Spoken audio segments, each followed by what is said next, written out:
Anyway, I don't know about art, but I do know that I'm interested in business, and some patrons are waiting to be served. So, you'll have to excuse me for now. Just holler if you need anything. What do you think, traveler?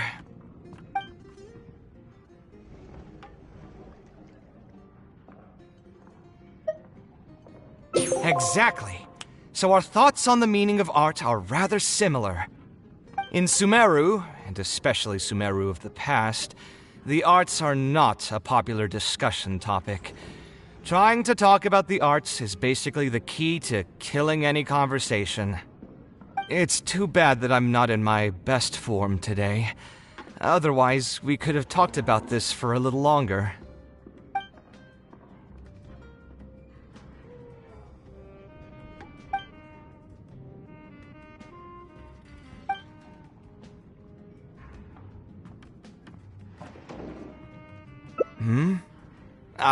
Thanks for offering, but you've seen how he is.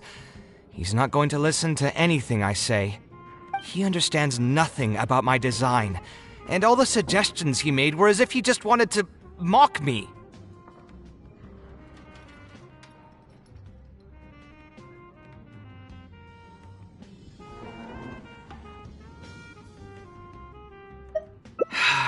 You mean, if I managed to get him to see things my way, then this project would also gain recognition from many people? You've got a point. Let's hear him out one more time, then. Time to get going. I know where we'd be able to find the guy. There's no time to waste. The wine can wait until another time. I'll go take care of the bill.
Sorry to interrupt, everyone.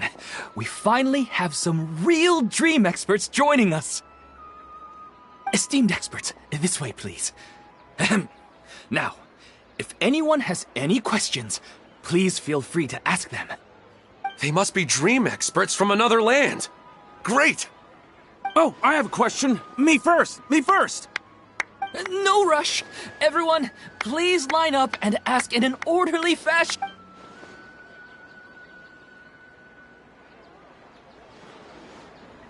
Whoa. Paimon didn't expect them to be... My question is simple.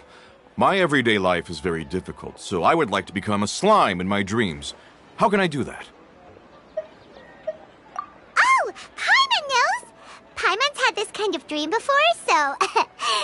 The first time, Paimon became an animal slime. Paimon was shot by an adventurer's arrow and flew in the sky all night long.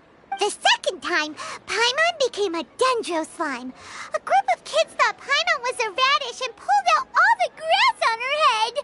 Oh, it was super painful. The third time, Paimon became a cryo slime. In the end, Paimon was captured by a chef and turned into a smoothie. And the fourth time, Paimon became a powerful Geo slime and went to take revenge on the forest boar that used to bully Paimon. But then the boar showed up with all of its relatives and Paimon lost again. Wait, why did all of your dreams end so tragically? Because slimes are monsters, even though they look cute, they usually cause trouble and end up getting killed by adventurers. Things don't tend to end well for monsters. believe Paimon. I suppose you're right. They are monsters, after all. I just want to experience a different life, but it seems that becoming a monster would be even worse than my current life. Maybe I'd be happier if I became just a regular finch. Or fish. Looks like being an expert is way easier than Paimon imagined. Next! Oh, it's my turn.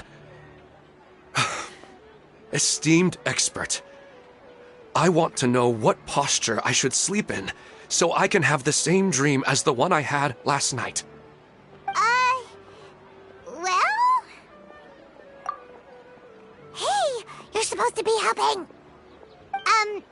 First, why don't you tell Paimon about the dream you want to have again? Oh, it's quite ordinary. I sat and chatted with my wife on a sunny day, listening to the breeze blowing through the valley. Why don't you just find your wife and talk with her? There's no need to wait for a dream. Well, unfortunately, she passed away. Oh, sorry. Paimon shouldn't have assumed anything. No, it's fine. I didn't make that clear. I just want a chance to see her again. Yeah, it's not really about posture. What you think about right before falling asleep is probably way more important. Oh, is that all I have to do? Think about it. If you're the one thinking about it. You do have a... Oh, my turn, I want to bring the souvenir box to my room and to my... I dreamt of a raven flying. Hey, no rush! One at a time!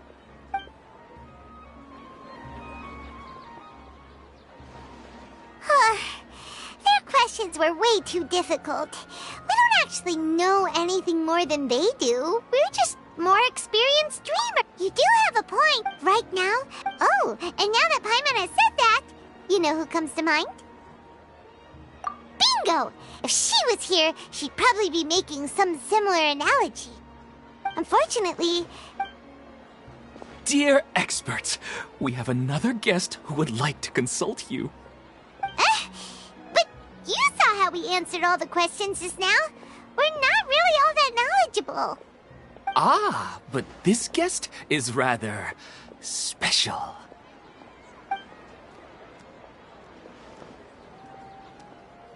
My question is, why didn't you immediately tell me about such an interesting place? Huh?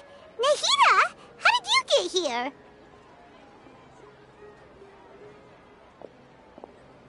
Interesting events like a moment of dreams don't happen every day after all.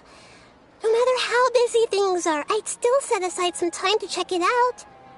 Anyway, I really didn't expect to meet you here. Oh, right! If there's anyone that understands dreams, it's you! You should be able to help us answer all these questions. You're not wrong. Alright, they can ask me anything. The more interesting, the better.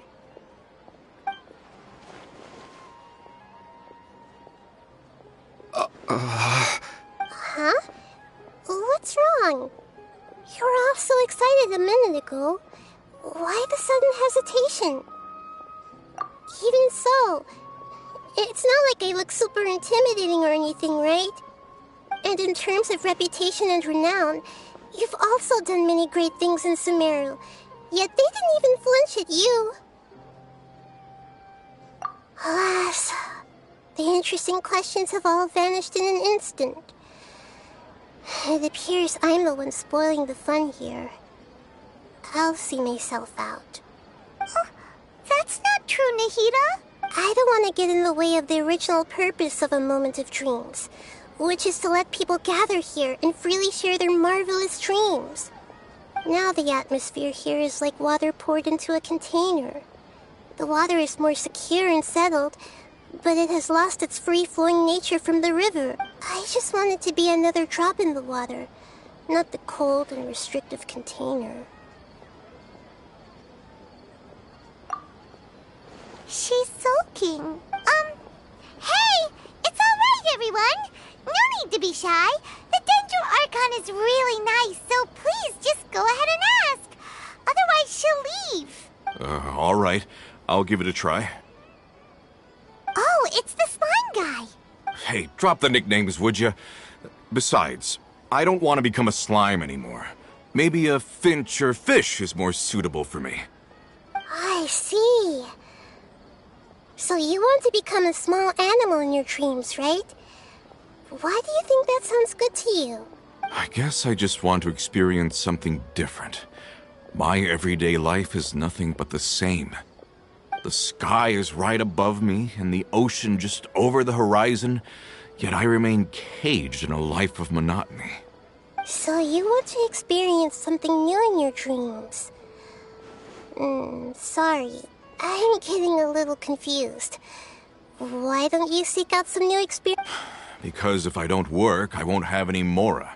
Sure, I don't want to be out hammering nails and cutting wood every day, but I have aging parents and young children to take care of. By the time this all dawned on me, I realized that my life has already been filled to the brim by trifling matters, and I have no more freedom. But if that's the case, then even if you became a flying bird or swimming fish, you will still be hammering nails and cutting wood in your dreams. The reason is you've already been caged. It doesn't matter what your physical body turns into. Your mind will still be stuck in the same predicament. Really? That sounds pretty terrible. Then what should I do? I don't know everything that you're going through, but how about replacing your hammer? Huh? Replacing my hammer? That's right. Having worked for such a long time, you of all people must know what makes a good hammer. Well, of course. A good hammer needs to be heavy enough to drive the nail in with just a couple taps, and the handle has to have a good grip to it, not too smooth. Come to think of it, I haven't replaced my current hammer in quite some time. You should replace it. Then decorate the handle with something you like. Maybe some ornaments, fur, or hard leather wrapping. Then write the names of your children on it. That makes sense. I think it'd give me a good boost of energy at work. A new sense of adventure often begins with the little things in life. You don't need to become a bird in the air or a fish in the sea. You only need to do your best in life, and all those things you cherish will become your source of happiness. Yes, I get it now. This is a real eye-opener. I'll go and pick out a new hammer right away. No, I should make one of my own. Thank you, Great Dendro Archon. That's our Nahida. Only you would know how to get right to the heart of the problem. Actually, I didn't really understand the problem. Huh? I gave him that advice because I once saw a worker doing the same thing. Whenever he became tired, he would look at some names on the handle of his tool. After a moment, he'd start to smile. It really surprised me at the time. My guess is that the names on the handle were of important people to him. After observation, is it because of excitement, anticipation, or helplessness? I really don't know. And even if I could know what's going through his mind, it's still difficult to fully grasp his feelings. Oh, Paimon gets what you mean. Huh. Paimon had no idea it takes you so much effort to understand these kinds of things. That's why I was a bit nervous just now. But luckily, seeing his happy face in the end reassured me that I didn't say anything wrong. Don't mind me, though. This is just my way of learning.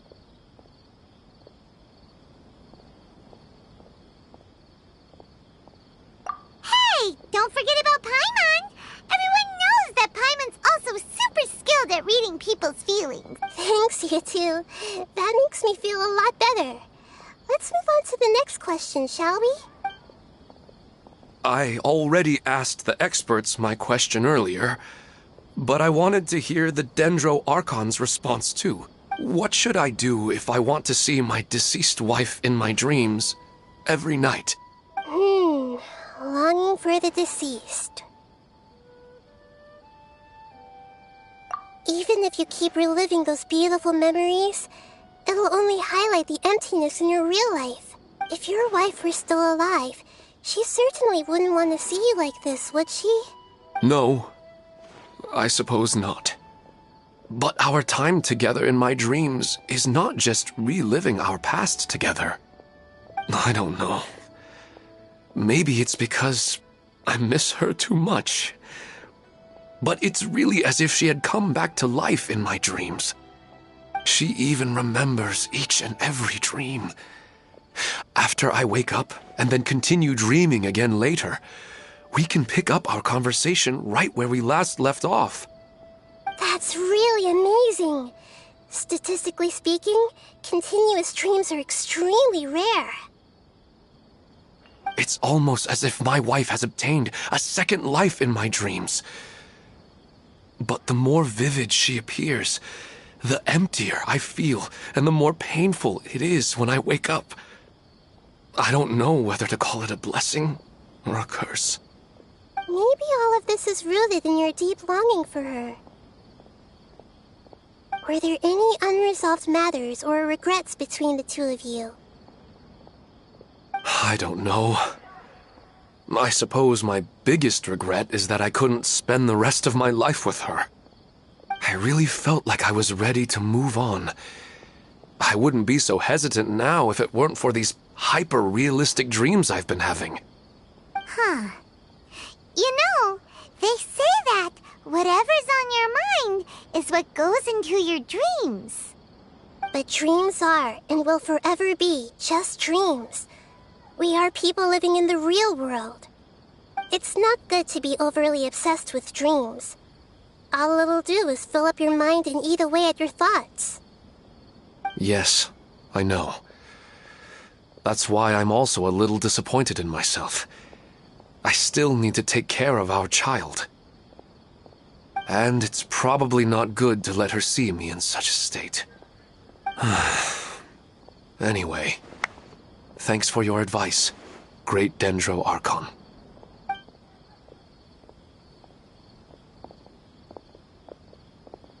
I'm a little worried about him. I hope he can find a way to cheer up soon. I think I can handle things from here. You don't need to stay here if you find it boring. You're here to have a good time?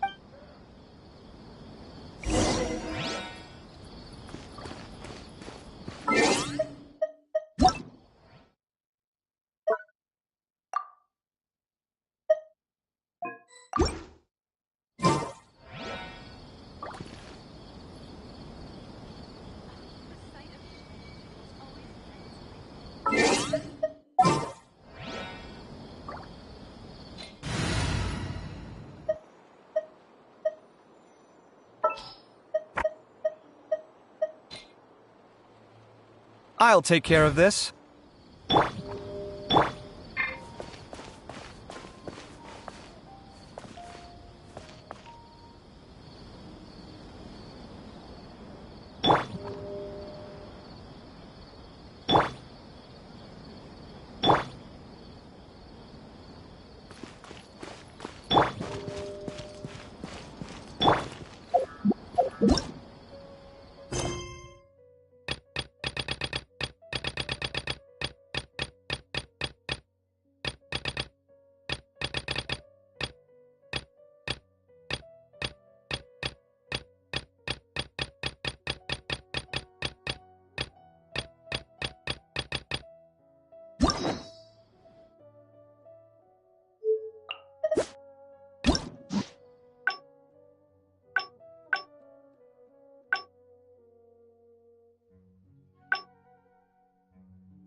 Kaveh, what are you... I've changed my mind.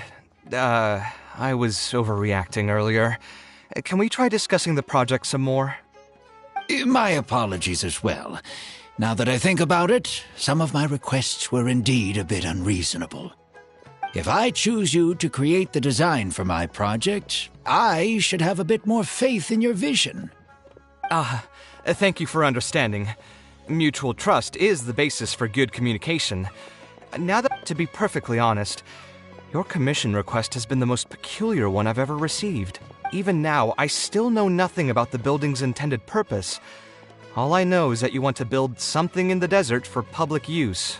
I am aware that overly specific requests will restrain the architect's artistic freedom. However, knowing nothing about the intended purpose of the building also means I have no idea if I'm on the right track. I've produced several draft proposals for you to choose from, and you've rejected every single one. If we don't get on the same page, it could be a decade before we can finally break ground on this project. Yes, I've given this some thought already. I think we can go with the general direction of the latest proposal that you just showed me. It's just... Just what? Putting the building design aside, can we get some less expensive materials for the floor tiles? Yeah, I know someone in the business, and the red bricks he sells can go for pretty cheap. The timber here as well. We should be able to find some substitutes. Please give me a moment. My head's starting to hurt again. Just please hold on for a second. So, let me get this straight. You want to reduce the cost of the project, right? But if we implement your suggestions, then I'm afraid we have to scrap the entire design. Architectural design cannot be neatly split into discrete parts. Any change to one part of the design will affect the quality of the whole thing. I decided to utilize high-end timber for this section because the weight-bearing structure requires the supporting materials to be durable and strong. Same with the tiles. Switch them out and the entire mural will have to be redesigned. More importantly, if we make such a change, both its practical functionality and aesthetic value will take a great hit. If all you need is a building with a roof that can keep people dry in the rain, you shouldn't have commissioned me. Many architects would be able to build you one of those while charging far less in commission fees. Actually, Please tell me, are you absolutely sure that there's no room for any changes in this draft of the design? I think the most important thing for me is to understand what you would actually like to get. If you could tell me more about your vision, I might be able to work with the design some more. You are the client, after all. You should have the final say on how the project turns out. I want to build something unique. Something quiet and warm inside. A refuge that can block out the world outside. I want all who enter this building to be able to temporarily forget everything that's going on outside of the building and just focus on their task at hand. That's a bit more information than last time, but it's still extremely vague. To put it another way, every rich person who wants to build a mansion for themselves would request something like this. We've gone through many proposals, and this draft is already the cheapest one. Cutting costs by substituting building materials will not only detract from the overall effect of the building, it also won't save you much more in the grand scheme of things. Thank you for giving it so much thought. Please, give me some more time to mull over the budget. I'll get back to you once I've figured out a solution. I still have a few business meetings that I must attend, so I'm afraid I'll have to leave for now. You can just leave the proposal as is. I'll get in touch once I've given it some more thought.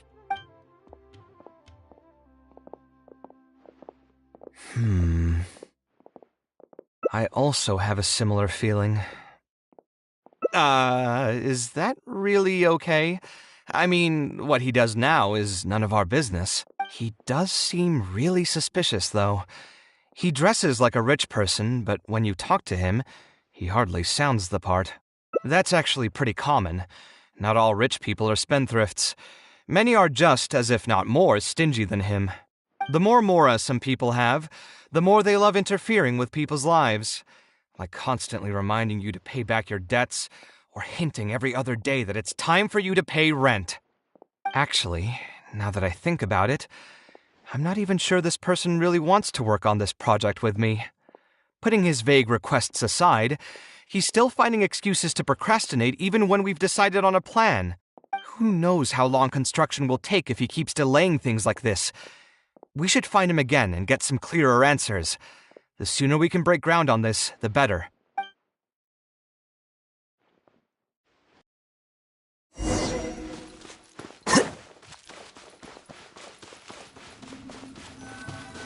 Huh?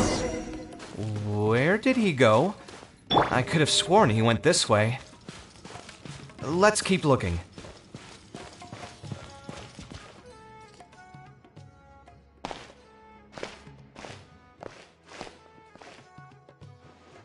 Hey, look! Isn't that Badawi? It sure looks like him, but he's dressed completely different now. What is he up to? Didn't I tell you before? I'm not looking for more workers. Plus, aren't you a bit old for physical labor? If something happens to you, I won't be able to pay for it. Oh, you won't have to worry about that. I grew up as an Eremite mercenary and worked in the desert my entire life. My body's still in great shape. I don't have many talents, but I still have my muscle. If you need someone to unload goods or drive away sumpter beasts, I'm your man. You used to be an Eremite mercenary? I know there are a lot of bad apples in our ranks, but most are just trying to make a living. We're not that greedy by nature, and we'll do our best when given a job. Let me think. I'm sorry, but I still can't take you in. I don't have any open positions right now, and don't have the mora for anything more. How about this? Why don't you try your luck somewhere else? Okay. He used to be a member of the Eremites? Huh. From the way he was dressed, I would have thought he was a merchant from the rainforest. Let's ask him about it.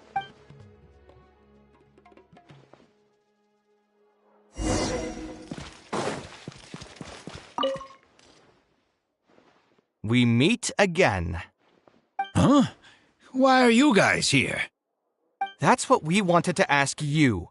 Who are you? Why did you dress up like a merchant to talk to me about our project? There's no need for us to continue this project if you still want to keep hiding things from us. I don't work with individuals I can't trust. Believe me, I didn't have any bad intentions. It's just... All right, there's no point hiding anything anymore. The building I'm trying to commission you for is not really a personal residence for me, but rather a library for children living in the desert. A library? Funded entirely by yourself?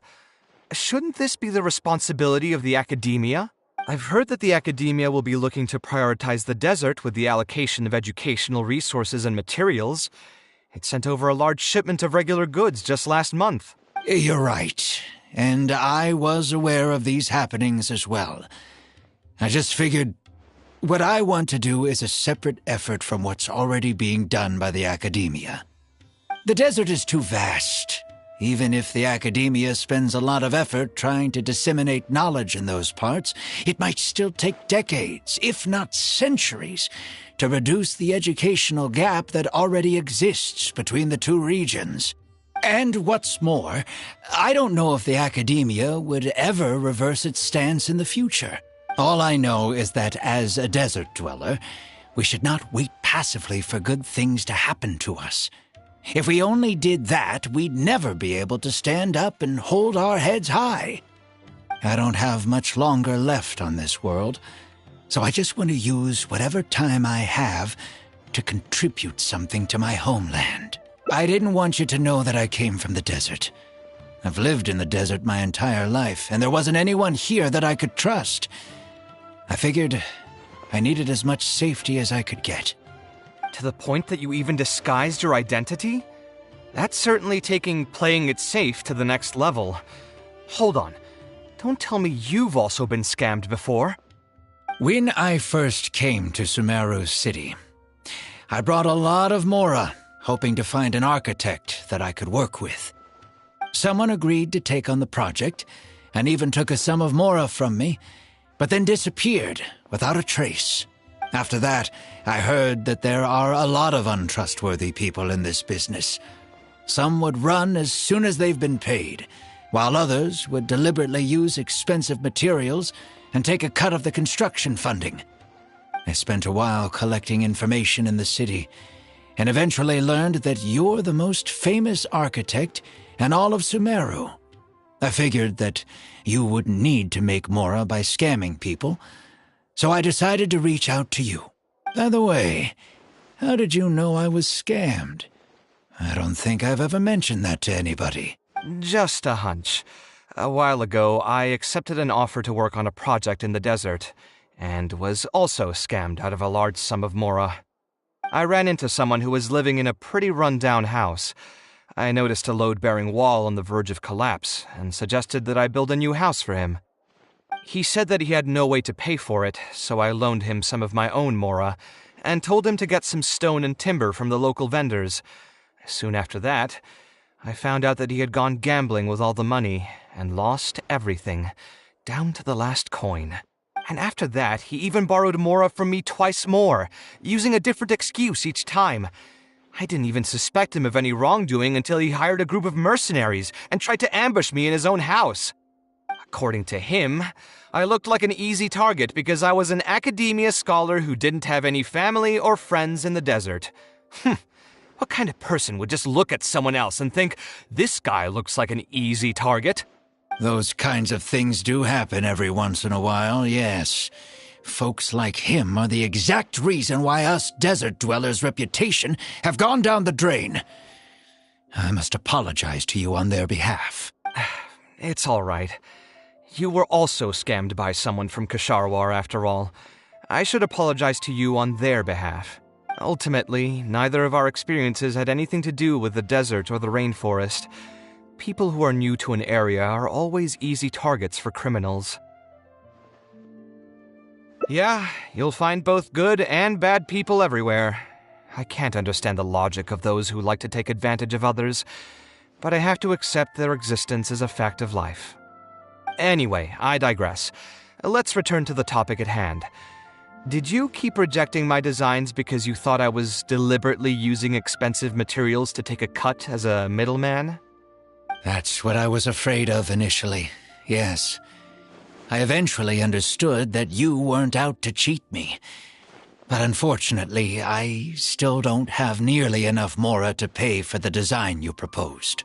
I've done the math and know that we should be able to make it if we cut some corners. However, after our conversations, I can see that you're passionate about your design, and I'm quite fond of the proposal as well. So, I decided to try and see if I can afford your proposal as is. I've been looking for work every day, and in another month, I should be able to cobble together enough Mora to meet the budget. By cobble together, you mean you're going to spend your entire life savings on this project? But then, what will you do if something unexpected comes up, and you find yourself stuck with no emergency fund? To be honest, I haven't really thought about that. I mean, when you've lived to be my age and something happens, you can't really call it unexpected anymore. All I want is to build this library before I leave this world, so that the children of the future would have some books to read.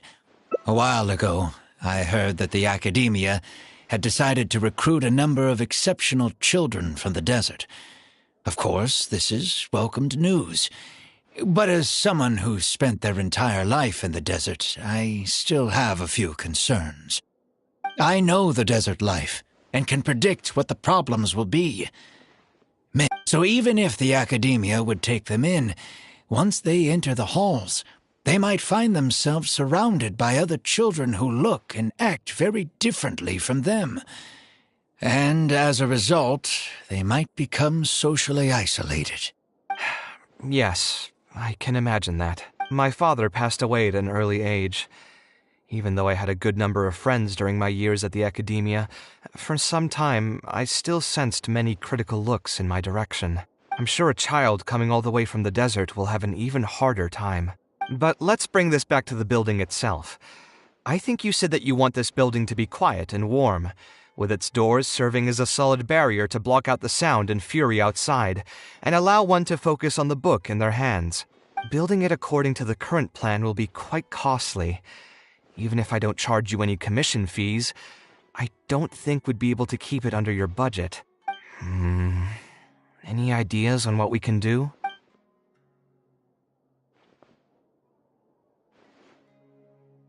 A slightly different style. Give me a minute. Most architects would probably prioritize cutting costs and removing extra features in this situation. Indeed, converting the building into a simple bungalow would solve most of our problems. However, I do not think this would be the best solution. While it's true that the aesthetic value of a building is often viewed as an afterthought, neglecting it has some long-term negative consequences. It is especially undesirable in this situation, as the library will serve a high number of children, many of whom would have never been exposed to structures that may be considered elegant or beautiful. To completely give up on the more aesthetic design would mean stripping the children of an opportunity to appreciate the beauty of architecture. I share Badawi's sentiments in wanting to preserve a more complex design.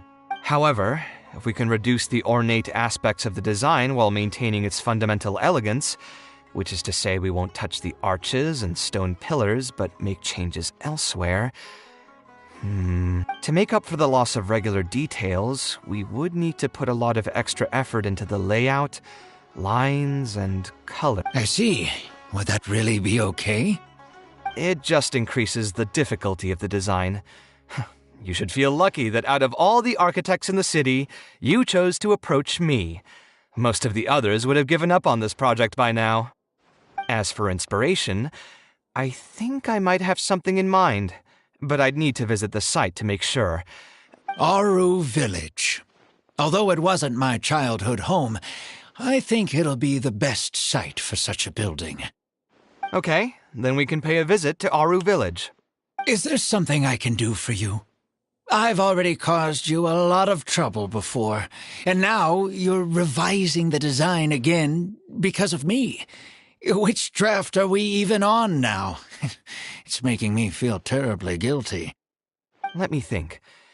You said you used to be an Eremite mercenary, right? We want to keep the roads clear, and reduce the loss of materials during transport to a minimum. If everything goes well, that'll help us save some Mora. All right, just leave it to me.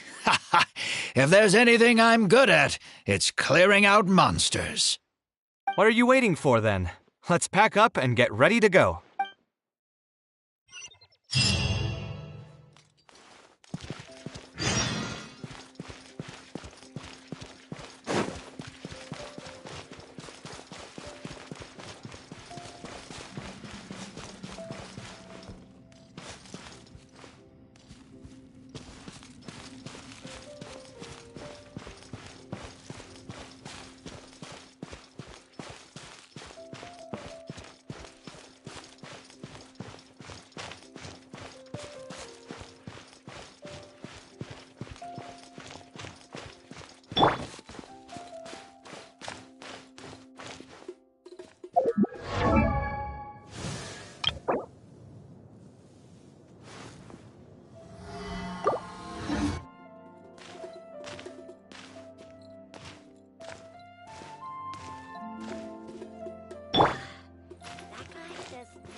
Every piece of wood is a blessing from God.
Let's begin.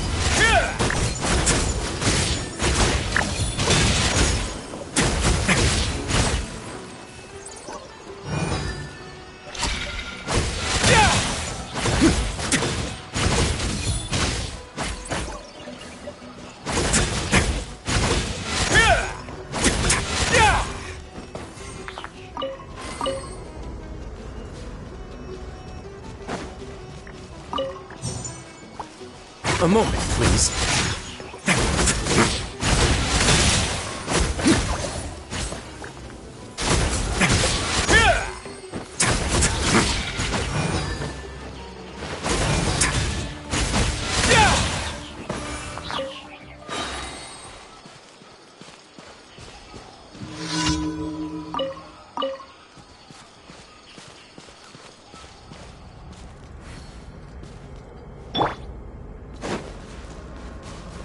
A bitter pill to swallow.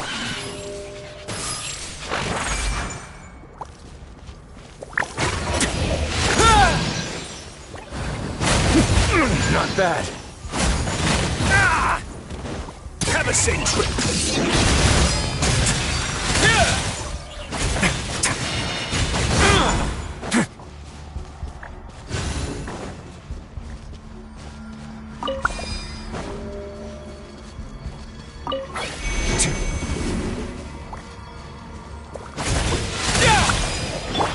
Feast your eyes!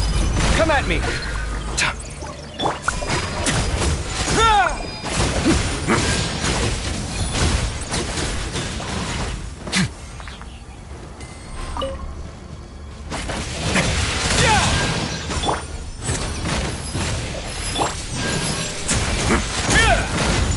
Oh?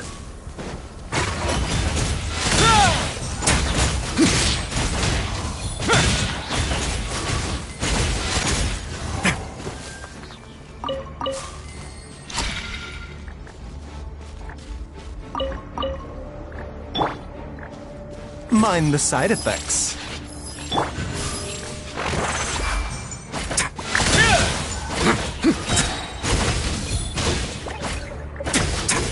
Don't run away now.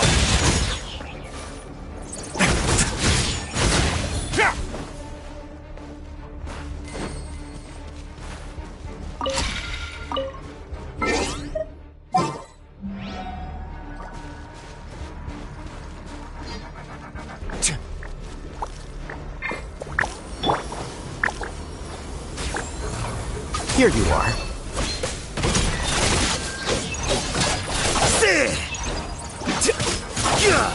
Scatter! It's going to get a little chilly.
You will see you now. A moment, please.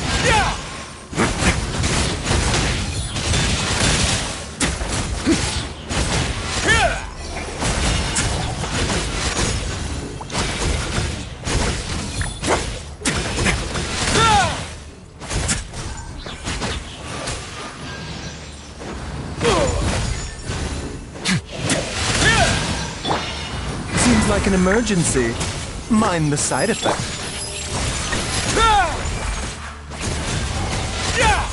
Don't run away now.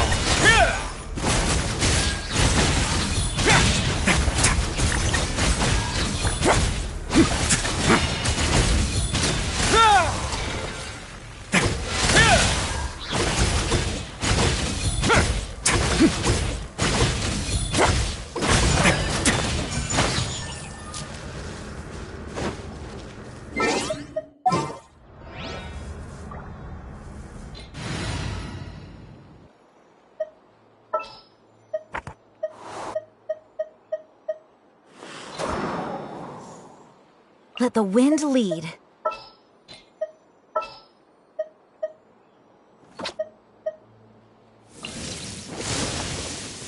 What is the situation?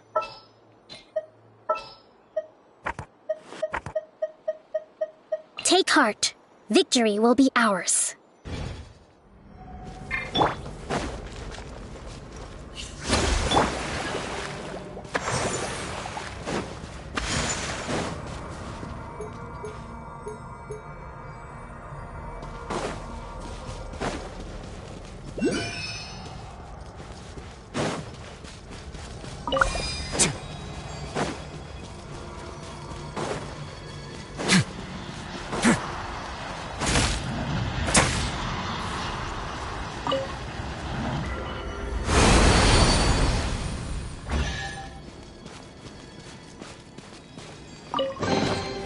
Ah, this wasn't locked. How convenient.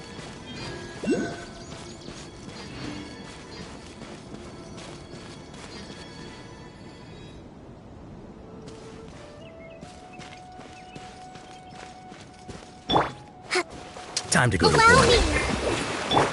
A moment, please.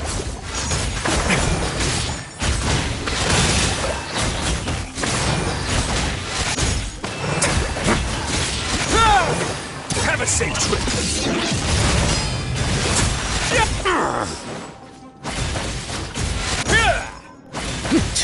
Now you're testing my patience.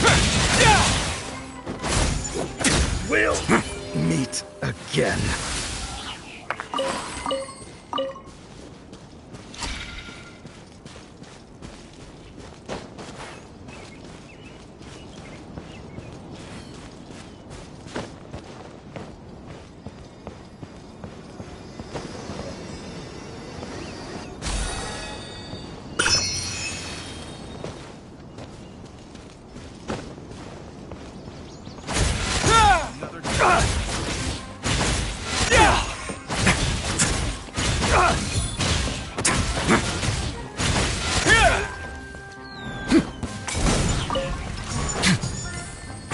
Way now. I got careless. Picked the wrong test subject.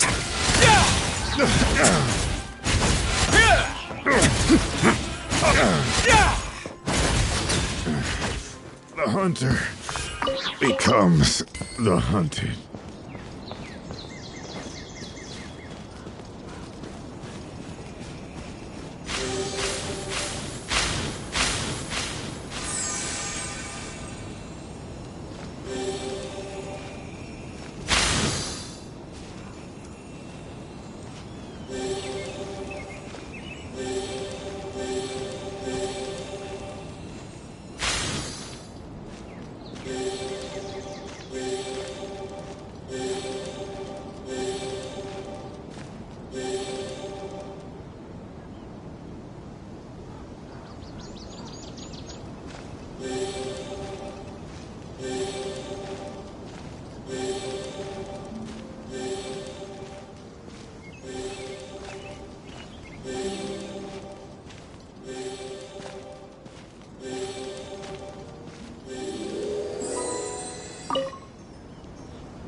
All unclaimed articles should be turned in. So, neither of us saw anything here, right?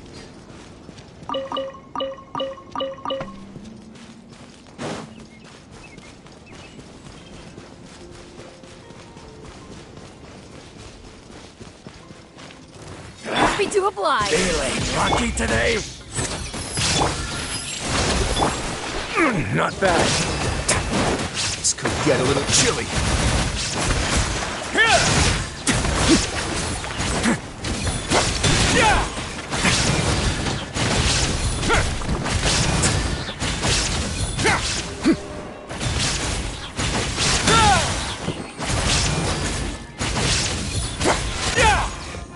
I'll be back.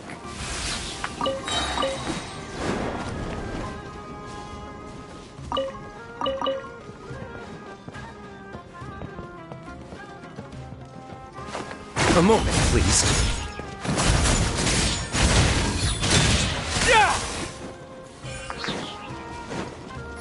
Stay cool and face your fate!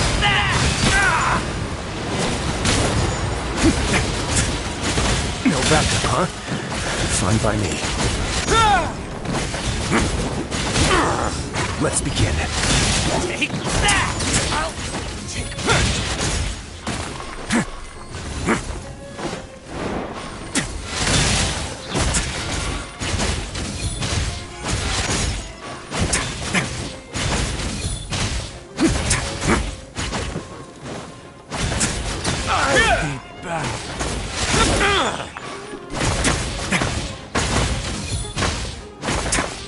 Take that!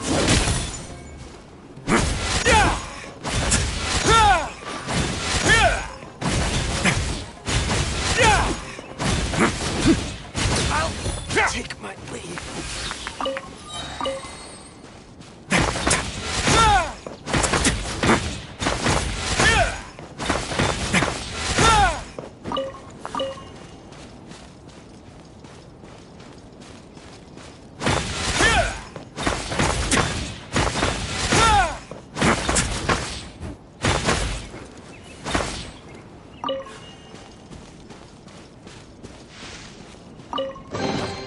All unclaimed articles should be turned in. So, neither of us saw anything here, right?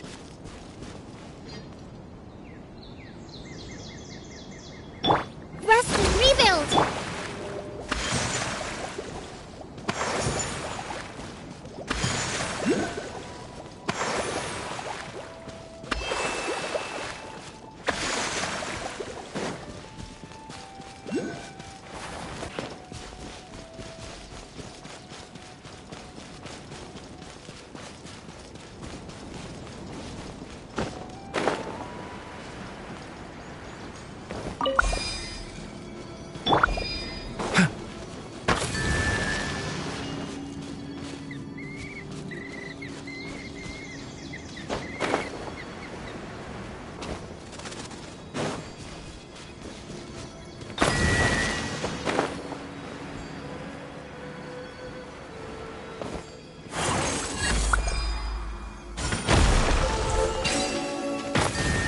The weather is damp.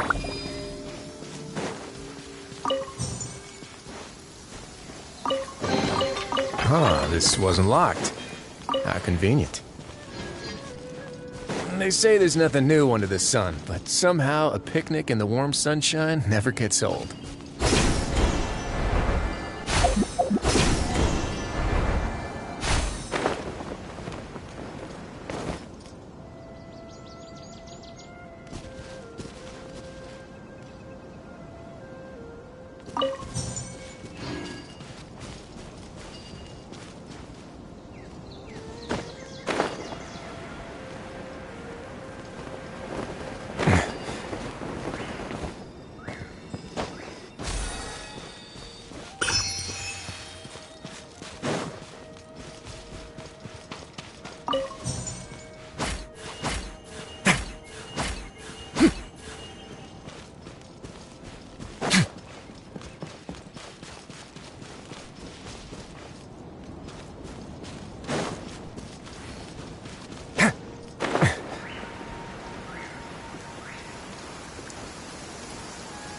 Ah, it's raining? That's all right. The real problem would be if we could feel water dripping on our heads in the fortress of Meropide.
They say there's nothing new under the sun, but somehow a picnic in the warm sunshine never gets old.